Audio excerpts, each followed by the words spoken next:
nii noored. Hakkan pihta. Miks on tarvis juua vett? Vesi. Vett on tarvis juua sellepärast, et loputada suukard puhtaks.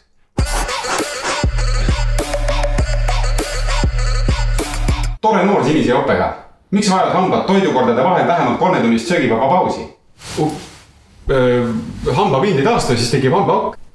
Tubli, õige vastus.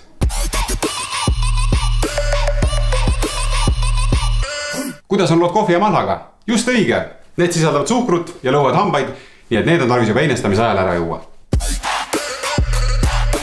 Külasta hambaarsti vähemalt 1 kord aastas. Alla 19-aastastele on ravi tasuta. Seda siis muidugi haigekassa lepinguliste partnerite juures. Tehtud!